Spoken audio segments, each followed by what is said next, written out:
Dear friends, let me share with you a true story of a doctor.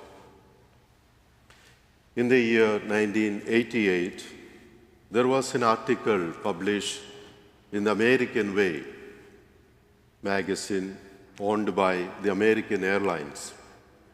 It was written by a Dr. Fred Collier.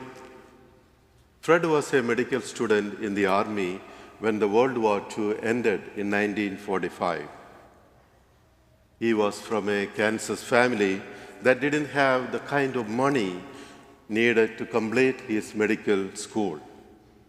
So when he came out of the Army, he had no idea how he would complete his school or even finish at all. Then one day at a barber shop, he picked up a magazine that talked about the kindness and compassion of Eleanor Roosevelt, the wife of President FDR. Fred then decided to write a letter to Eleanor explaining his deep desire to complete his medical school. His wife wondered whether it is worth the time and the postage Fred spent on it. To their surprise, Eleanor responded, saying she would like to meet with Fred and promised to help. Fred received checks in the coming years from Mrs. Roosevelt, along with other checks from her friends. Fred informed her of his progress at the school. When Fred finished his school and got his degree, MD, he wanted to repay the amount to Eleanor, but she said the repayment was neither necessary nor desirable. Then she added, "I will be adequately repaid if, when you are financially secure someday, you help out someone else who is truly deserving as you were." Dear friends, Fred's story has a lot in common with the story of Bartimaeus, the blind man or beggar in today's gospel.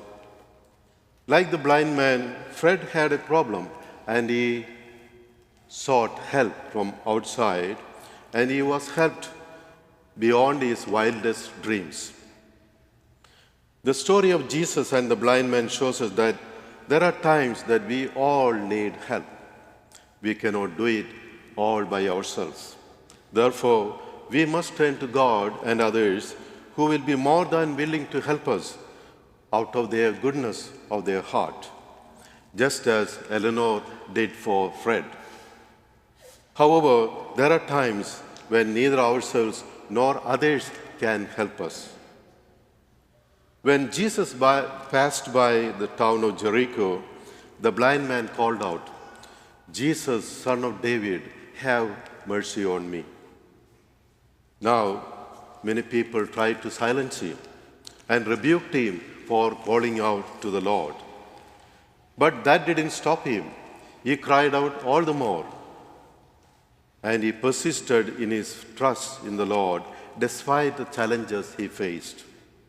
In addition to his physical sight, the blind man also received the spiritual insight of faith that made him to become a disciple of Christ.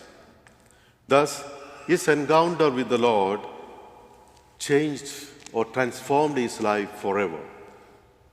The model of how we should seek God's help is Jesus himself. In the Garden of Gethsemane, Jesus turned to his Father, saying the same prayer 3 times.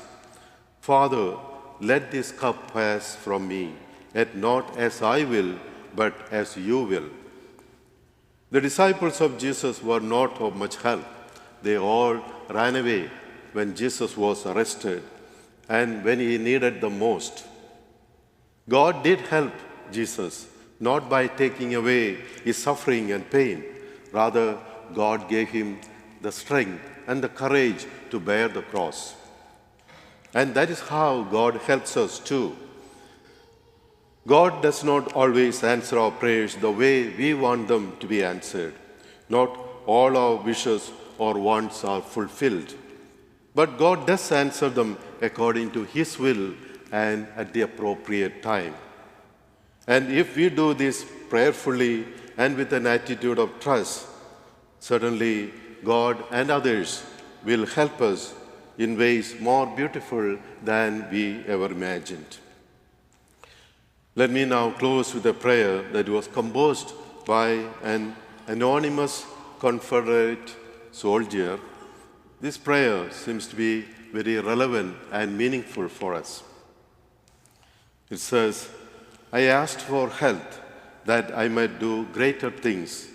I was given infirmity that I might do better things. I asked for riches that I might be happy. I was given poverty that I might be wise. I asked for power that I might have the praise of men. I was given weakness that I might feel the need for God. I asked for all things that I might enjoy life. I was given life itself that I might enjoy all things. I got nothing I asked for, but everything I hoped for.